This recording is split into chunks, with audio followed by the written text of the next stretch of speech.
I should say that it's been, I really appreciate because this is a commendable effort. I can imagine what it means to just be there and respond and, do that. It's a sort of verification of truth than all those absolute truths and relative truths or whatever. But I think you should not be defensive in a certain sense, the response that you saw, because I think that's not, because it depends on the way you work is different from what Swamiji would actually like to represent or believes in actually. Because I think I would like to raise three issues. One is the Matha itself. I think there's a certain transformation in the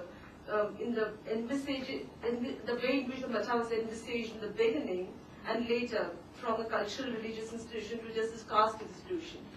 Later, I don't know if because for instance when you talk about the Kurubas also having their own Mathas and you try to find some Hinduness in the Kuruba Matha, you don't find any, I don't know, not real Hinduistic orientation there. So maybe we can try to see how Matha itself is a sort of, undergoing transformation in a certain sense and how it becomes alternative to the state in a certain sense when it takes over issues of social justice, empowerment or governance for that matter. And the other thing is, somebody has raised about the autonomy in terms of how does the Matha become a more effective institution in the sense that does this autonomy have to do something related to the funds or certain networks that exist in the region, and what are these networks, what are the relationship between these networks and how this autonomy is in a certain sense reconstituted or even the tensions that build up when it, as it goes on.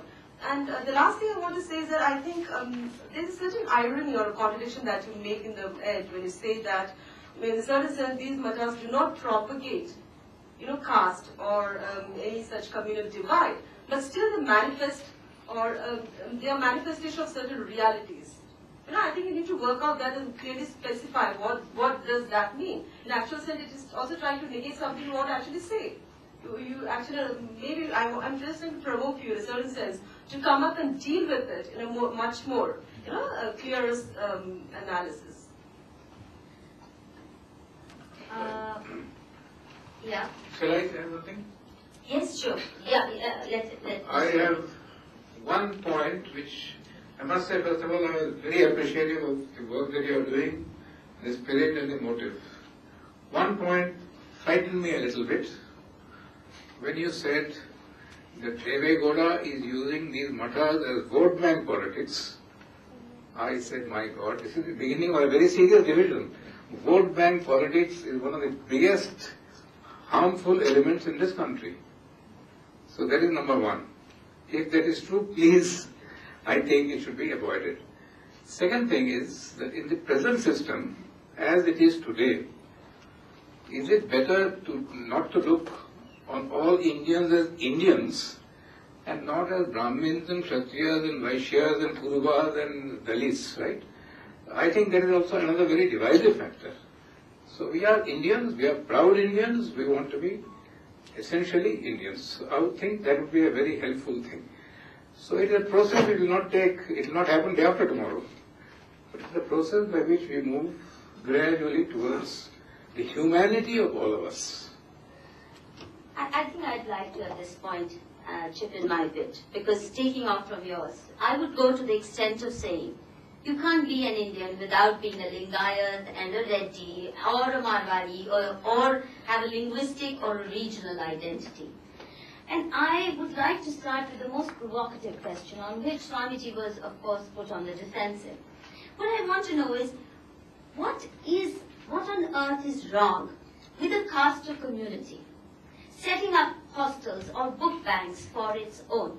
Because that is the route through which upward mobility has come to a lot of castes lower down the hierarchy.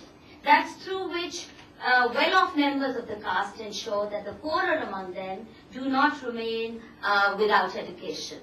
And they have, among all castes, through this entire 19th, 20th century process, the spread of education among what you would call its percolation has been made possible in large measure because this was an easy unit to mobilize, and therefore you could not only mobilize resources for the poorer among your caste brethren and sisters, but also monitored their spending.